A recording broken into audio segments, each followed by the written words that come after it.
গত কয়েকদিন ধরেই বিতর্কের শীর্ষে ৯০-এর দশকের জনপ্রিয় অভিনেত্রী মমতা কুলকার্নি। এবারের মহাকুম্ভ মেলায় কিন্নর আখড়ায় মহামণ্ডলেশ্বর উপাধি পান তিনি। তবে এক সপ্তাহও টেকেনি সেই পদের মেয়াদ, আর তারপর থেকে একাধিক বিতর্ক দানা বেঁধেছে তাকে ঘিরে।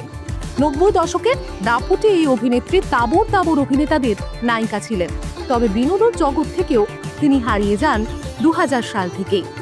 সলমান খান, শাহরুখ খান, অক্ষয় কুমার, আমির খান, সানি দেওলের নায়িকা ছিলেন তিনি।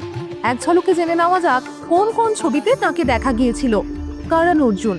১৯৯৫ সালে শাহরুখ খান ও সলমান খানের সঙ্গে মমতার এই ছবি সুপারহিট হয়েছিল, সবসে বড়া খিলাড়ি। অক্ষয় কুমারের সঙ্গে অভিনীত এই অ্যাকশন থ্রিলার সেই সময়ের জনপ্রিয় সিনেমাগুলির একটি। সালটা সেই ১৯৯৫। বাজি। আমির খানের সঙ্গে তার বাজি ছবিটিও দুর্দান্ত হিট হয়েছিল সেই সময়। চায়না গেট। এই সিনেমায় তার অভিনয় ও গান চাম্মা চাম্মা খুব জনপ্রিয় হয়েছিল সেই সময়। আশিক আওয়ারা। ১৯৯৩ সালে এই সিনেমা দিয়ে তিনি ফিল্মফেয়ার এবং Lux face of the year পুরস্কার জিতেছিলেন। ক্রান্তিবীর। এই সিনেমায় তার অভিনয় প্রশংসিত হয় এবং এটি বক্স অফিসে দুর্দান্ত ব্যবসা করেছিল।